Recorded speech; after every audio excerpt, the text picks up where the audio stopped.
बिस्मिल्लाहिर्रहमानिर्रहीम। अस्सलाम वालेकुम गाइस। उम्मीद करता हूँ कि आप सब खैरियत से होंगे। सबसे पहले मैं स्ट्रीम ऑफ नॉलेज चैनल पर आप सबको खुशामदीद कहता हूँ। मैं हूँ वकास अहमद फ्रॉम कसूर।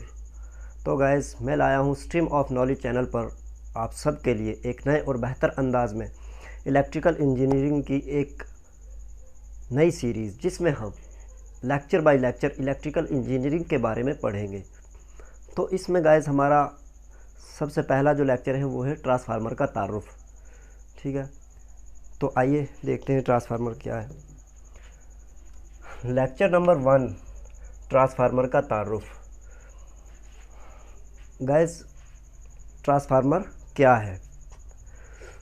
ट्रांसफार्मर एक स्टैटिक डिवाइस है जो फ्रीक्वेंसी में बग़ैर किसी तब्दीली के इलेक्ट्रिकल पावर को एक सर्किट से दूसरे सर्किट में मुंतकिल करता है और इलेक्ट्रिकल पावर को एक लेवल से दूसरे लेवल में भी तब्दील करता है। ट्रांसफार्मर कहलाता है। नंबर 2 पे है गाइस ट्रांसफार्मर का सिंबल। तो ये ट्रांसफार्मर का सिंबल है। ये एक तरफ गाइस ट्रांसफार्मर की प्राइमरी वाइंडिंग इस सिंबल में शो हो रही है और एक तरफ सेकेंडरी वाइंडिंग शो हो रही है।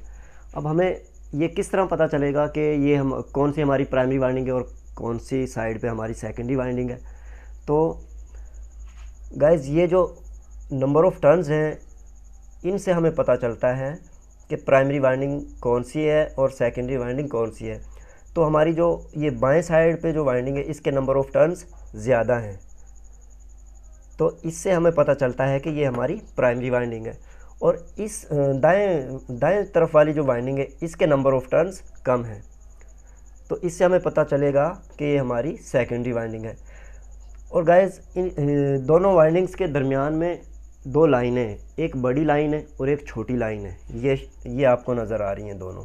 ठीक है, तो जो प्राइमरी वाइंडिंग के साथ जो वाइंडिंग है ये हाई वोल्टेज वाइंडिंग को शो कर रही है और जो सेकेंडरी वाइंडिंग के साथ छोटी लाइन है सेकेंडरी वाइंडिंग की तरफ ये लो वोल्टेज को शो कर रही है। तो ये ट्रांसफार्मर का सिंबल हो गया। इसके बाद है गाइस ट्रांसफार्मर किस असूल पर काम करता है? ट्रांसफार्मर फेराडे के इलेक्ट्रोमैग्नेटिक इंडक्शन के असूल पर काम करता है। नंबर 4 पर है गाइस कि ट्रांसफार्मर के काम करने का तरीकाकार क्या है? तो गाइस, ट्रांसफार्मर फेराडे के इलेक्ट्रोमैग्नेटिक इंडक्शन के असूल पर काम करता है। यानी कि हमने ट्रांसफार्मर की प्राइमरी वाइंडिंग को इनपुट सप्लाई दी तो प्राइमरी वाइंडिंग के कंडक्टर में फ्लक्स पैदा होना शुरू हो गया और ये फ्लक्स कोर के अंदर चारों तरफ चक्कर लगाता हुआ सेकेंडरी वाइंडिंग से लिंक करता है।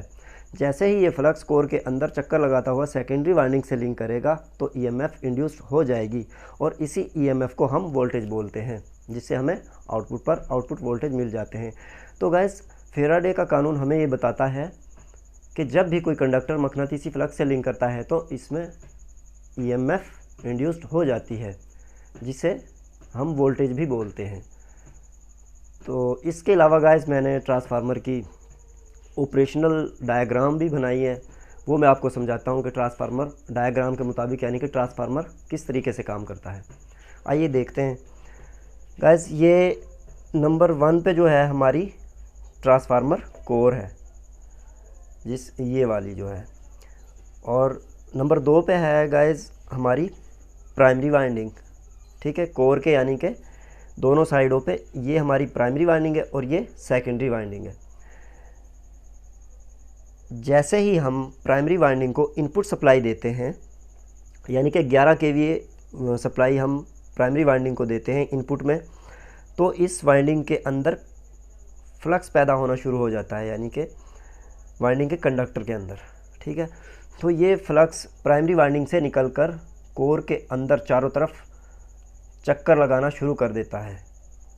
कोर के अंदर प्राइमरी वाइंडिंग से निकलकर कोर के अंदर चारों तरफ चक्कर लगाना शुरू कर देता है, यानी कि इस डायरेक्शन में ये फ्लक्स चक्कर लगाता है कोर के अंदर।